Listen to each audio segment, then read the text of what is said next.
மணியே மணியின் ஒளியே ஒளிரும் அணிபுனைந்த அணியே அணியும் அணிக்கழகே அணுகாதவர்க்கு பிணியே பிணிக்கு மருந்தே அமரர் பெருவிருந்தே பணியேன் ஒருவரை நின் பத்மபாதம் பணிந்த பின்னே. ஓம் நமச்சிவாய. மேன்மைகள் சைவநீதி விளங்குக உலகமெல்லாம். நோயற்ற வாழ்வே குறைவற்ற செல்வம். அந்த நோய் நொடிகள் இல்லாத வாழ்வு இந்த உலக மக்கள் எல்லோரும் வாழ வேண்டும் என்று கலியுகத்தின் காந்தமலை யோதியாகிய சபரிமலை சுவாமி ஐயப்பனுடைய திருவடிகளை சிறந்தாழ்த்தி டான் தமிழொலி ஓம் தொலைக்காட்சி நேயர்கள் அனைவருக்கும் சர்வதேச இந்து மத குறிப்பீடம் அகில இலங்கை சபரிமலை ஸ்ரீ சாஸ்தா பீடத்தின் சார்பில் இனிய வணக்கங்களும் நல்லாசிகளும்.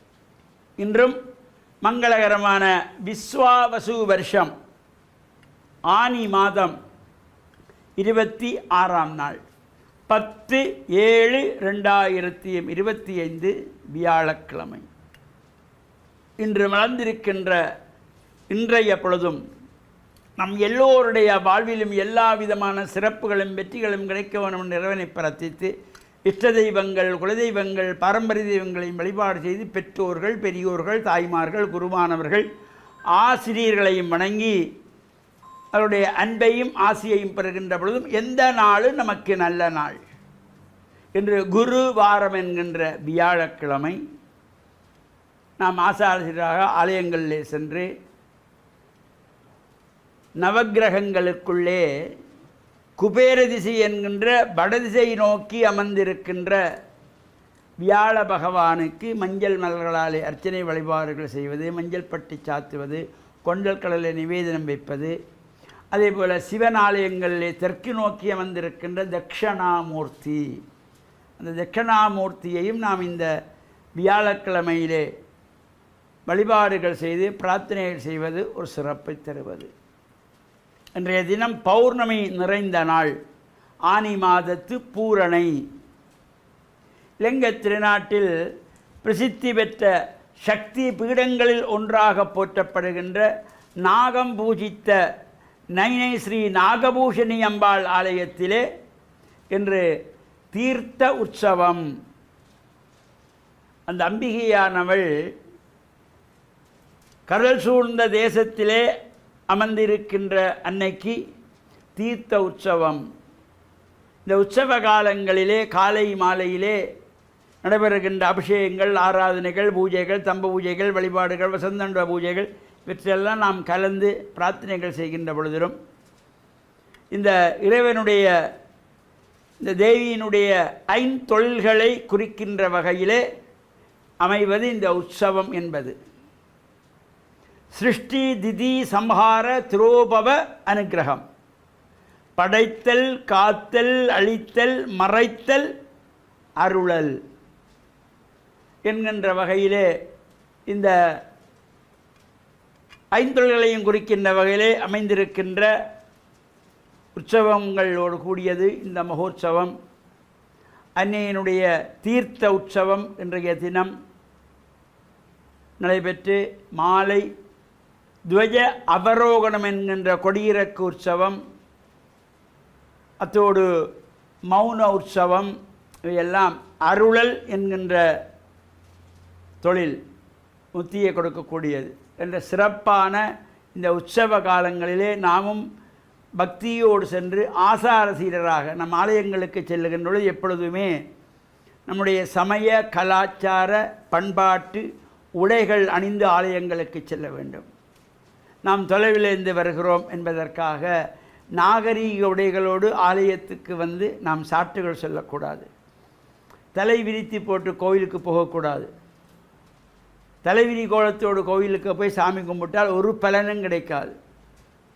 எனவே இந்த தலைவாரி பூச்சூடி தாய்மார்கள் சேலை அணிந்தும் இளம் பிள்ளைகள் பட்டுப்பாவாடை தாவணி உடுத்தி நம்ம சமய கலாச்சார விழுமியங்களை எதிர்கால சந்ததிக்கு எடுத்து சொல்லுகின்ற வகையிலே ஆலய வழிபாட்டுக்கு செல்ல வேண்டும்.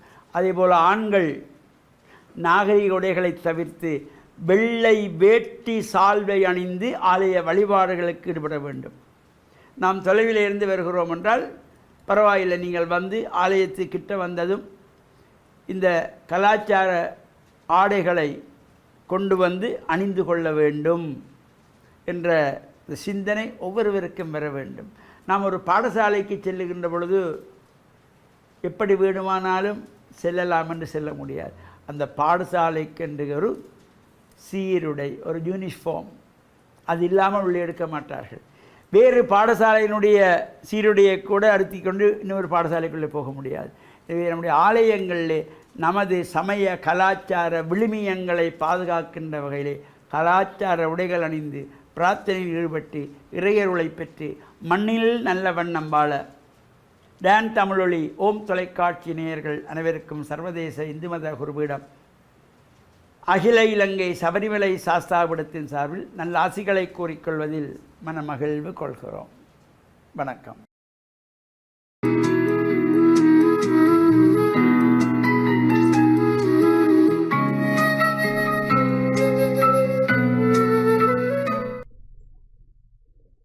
இறையேசுவில் என் அன்பு நெஞ்சங்களே, கிறிஸ்தவ நற்சிந்தனை வேளையில் உங்களை சந்திப்பதிலே பெருமகிழ்வு கொள்கின்றேன்.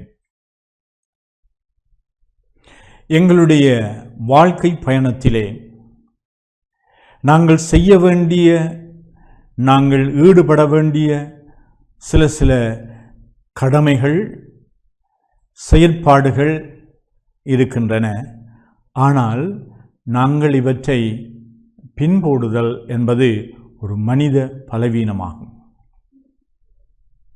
இயேசு கூறுகின்றார், விழிப்பாக இருங்கள் என்று சொல்லி. ஒரு தலைவனுக்கு ஊழியம் புரிகின்றவர்கள் இந்த தலைவன் வருகின்ற அந்த நேரம் காலம் தாழ்த்தப்படும் என்று நினைத்து அவர்கள் அலட்சியமாக அல்லது அவர்கள் அந்த தலைவனுடைய எதிர்பார்ப்புக்கு இல்லாமல் அவர்கள் செயல்படுகின்ற பொழுது இந்த தலைவன் திடீரென்று வந்தால் அவர்கள் அகப்பட்டு போவார்கள், தண்டிக்கப்படுவார்கள், வேலையை இழந்து போய்விடுவார்கள். இப்படியான ஒரு உவமை மூலமாக இயேசு சொல்லி தருகின்ற விடயம் என்னவென்றால், நாங்கள் காலம் தாழ்த்துவது, பின் போடுவது ஒரு ஆன்மீக வாழ்விலே அது ஒரு பெரிய தடையாக, தடங்கலாக அல்லது ஒரு பிரச்சனையாக வரலாம் என்று. நாளாந்தம் நாங்கள் செய்ய வேண்டிய கடமைகள் இருக்கின்றன. எங்களிலே பலர் நாங்கள் நாளை செய்வோம், பின்னே செய்வோம், ஏன் என்ன அவசரம் என்று சொல்லி காலம் தாழ்த்துவதால் சில வேளைகளிலே செய்யப்பட வேண்டிய வேலைகள் எங்களுக்கு முடியாமல் போகலாம். சந்தர்ப்பங்கள் எங்களை தேடி வராது. நாங்கள் சந்தர்ப்பங்களை கைவிடக்கூடாது. சந்தர்ப்பங்கள் நழுவ நாங்கள் விடாமல் அந்த சந்தர்ப்பங்களை எப்பொழுதும் விழிப்பாக இருந்து அந்த சந்தர்ப்பங்களை எங்களுடைய நன்மைக்காக, வளர்ச்சிக்காக பயன்படுத்தி கொள்ள வேண்டும். காற்றுள்ள போதே தூற்றிக்கொள்ள வேண்டும் என்று சொல்வார்கள் அழகாக. இவ்வாறு இயேசு விழிப்பாக இருங்கள் என்று சொல்கின்ற ஒவ்வொரு கிறிஸ்தவனும் தன்னுடைய வாழ்விலே எப்படி விழிப்பாக இருக்க முடியும்?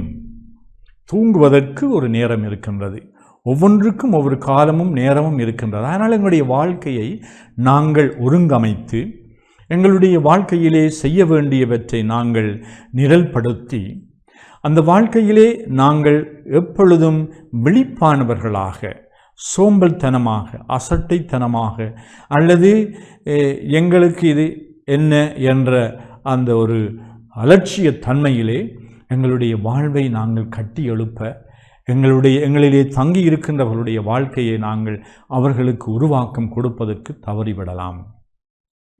வாழ்க்கையிலே நாங்கள் உயர்வாக இருக்க வேண்டும் என்று விரும்புகின்றோம். எங்களுடைய விருப்பம் மேலானதாக இருக்கலாம். ஆனால் நடைமுறையிலே நாங்கள் எங்களை ஈடுபடுத்துவதில்லை, உழைப்பதில்லை. நாங்கள் காலம் தாழ்த்துகின்றோம். இது வெறுமனே ஒரு சாவை அல்லது மரணத்தை நாங்கள் எதிர்நோக்கியவர்களாக எங்களுடைய இந்த இளமையிலே, எங்களுடைய ஆரம்ப கால வாழ்க்கையிலே நாங்கள் எப்படியும் இருப்போம், நாங்கள் வயது போன பின்பு ஆண்டவரை தேடுவோம், கோவிலை நாடுவோம், செபம் செய்வோம் என்று நாங்கள் இப்படியும் ஒரு வகையான ஒரு வாழ்க்கை முறை இருக்கின்றது.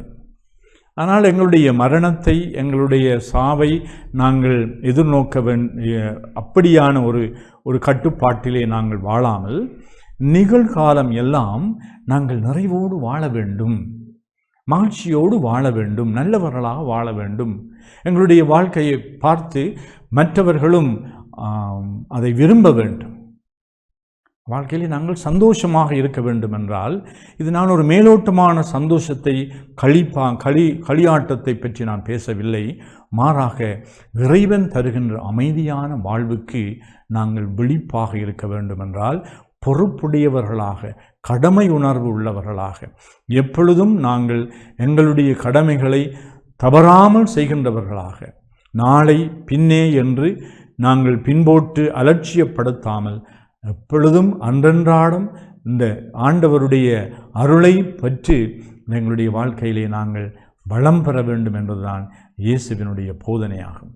எனவே எங்களுடைய ஆன்மீக வாழ்விலும் கூட நாங்கள் எப்பொழுதும் விழிப்புள்ளவர்களாக, எங்களுக்கு தேவையான அருள் வளங்களை நாங்கள் இறைவன் தருகின்ற அருள் வளங்களை பயன்படுத்தி நாங்கள் இந்த எவ்வாறு தாளந்து உவமையிலே ஒருவருக்கு 5 இன்னொருவருக்கு 2 இன்னொருவருக்கு 1 கொடுத்து சென்று பின்பு கணக்கு கேட்க வருகின்ற பொழுது 5 பெற்றவர் இன்னும் 5 அவர் சம்பாதித்திருக்கின்றார். இவ்வாறு நாங்கள் இறைவன் தருகின்ற அருளை நாங்கள் பயன்படுத்தி எங்களுடைய வாழ்க்கையை, மற்றவர்களுடைய வாழ்க்கையும் நாங்கள் வளமையான ஒரு பாதையிலே கொண்டு செல்வதற்கு இறைவன் அருள் கூறுவாராக. ஆமென்.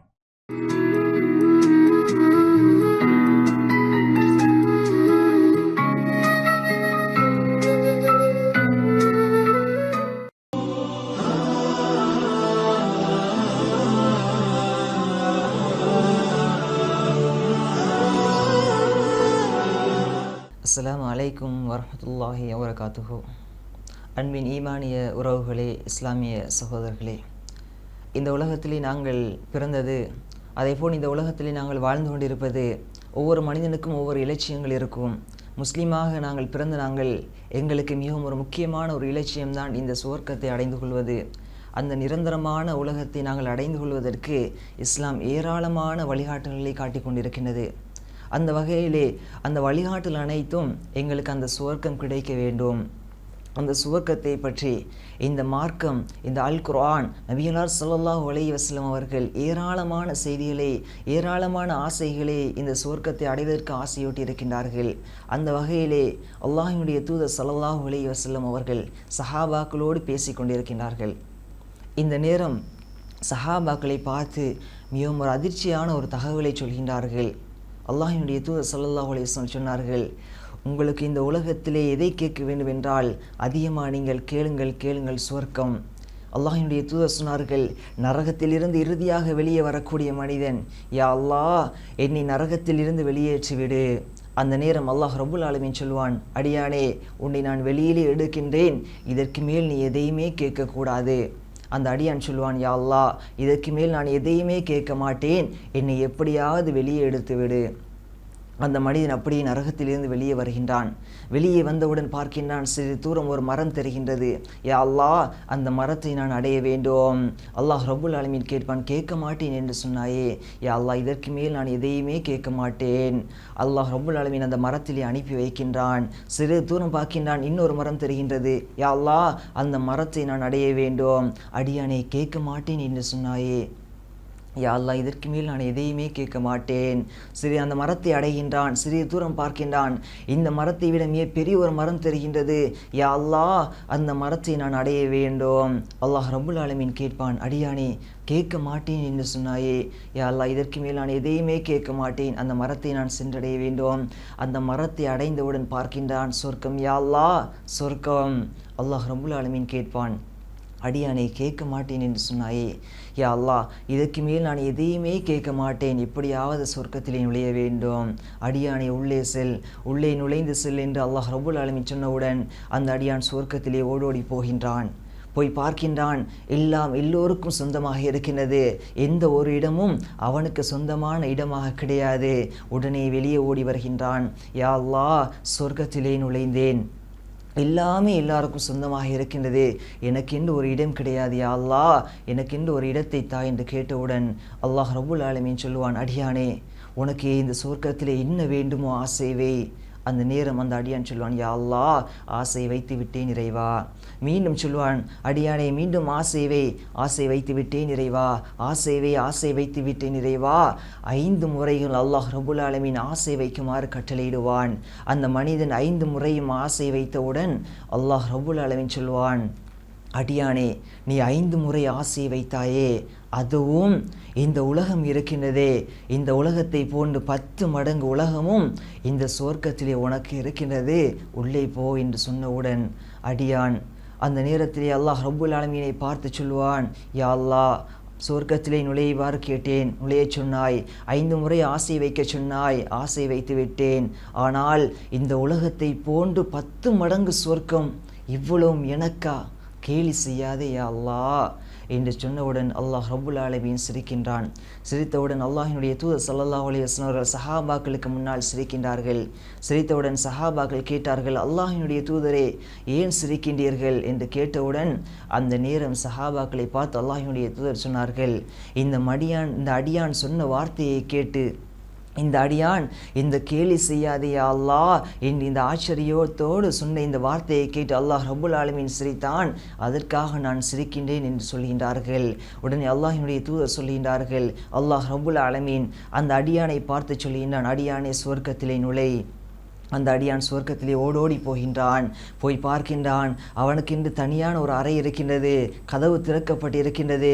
உள்ளே நுழைகின்றான். அவனுக்கென்று சொந்தமாக வைக்கப்பட்டிருக்கின்ற ஹூருலியின் பெண்மணி அந்த ரூமிலே, அந்த அறையிலே இருக்கின்றார்.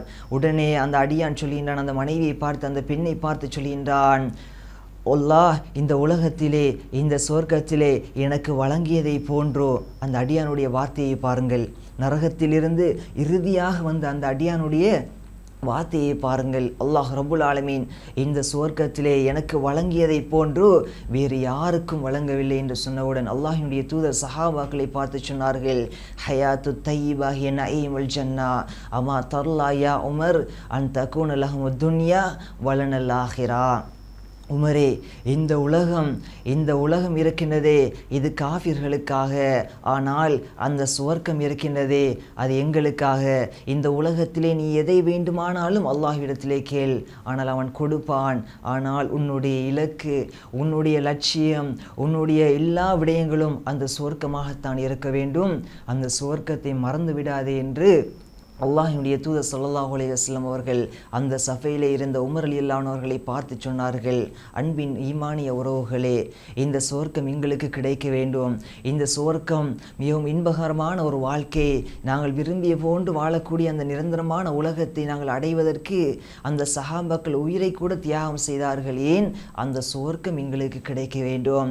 இந்த உலகத்தில் எங்களுக்கு அந்தளவு அவசியம் கிடையாது, உயிர்களை தியாகம் செய்ய வேண்டிய அவசியம் கிடையாது, பொருளாதாரத்தை வீணடிக்க வேண்டிய அவசியம் கிடையாது, குடும்பத்தை இழக்க வேண்டிய அவசியம் கிடையாது. எங்களுடைய ஒரே இலக்கு, நாங்கள் அல்லாஹ் ரப்புல் ஆலமீன் எதை கடமையாக்கி இருக்கின்றானோ, எதை கட்டளையிட்டு இருக்கின்றானோ அதை எங்களுடைய வாழ்க்கையிலே கொண்டு வர வேண்டும். 5 நேரம் சரியான முறையிலே தொழுதோ, ஜகாத் கொடுத்தோ, இதர வணக்கங்களில் ஈடுபட்டு நாங்கள் எங்களால் முடியுமான அளவுக்கு எந்த அளவு நன்மைகளை சேகரிக்க முடியுமோ அந்த அளவுக்கு நன்மைகளை சேகரித்து எனக்கும் சுவர்க்கம் கிடைக்க வேண்டும். அந்த இன்பகரமான வாழ்க்கை, நினைத்தது போன்று வாழக்கூடிய வாழ்க்கை, நினைத்த உணவை உண்ணக்கூடிய வாழ்க்கை, அந்த இன்பகரமான சுவர்க்கம் எனக்கும் கிடைக்க வேண்டும் என்ற ஆசையில் இந்த உலகத்திலே நாங்கள் வாழ்ந்து மரணிக்கக்கூடிய நேரம், இன்பகரமான ஒரு மரணத்தை சுவைக்கக்கூடிய பாக்கியத்தை எல்லாம் வல்ல இறைவன் எங்கள் அனைவருக்கும் ஆக்கியருள்வானாக. அஸ்ஸலாமு அலைக்கும் வரஹ்மத்துல்லாஹி வபரகாத்துஹு.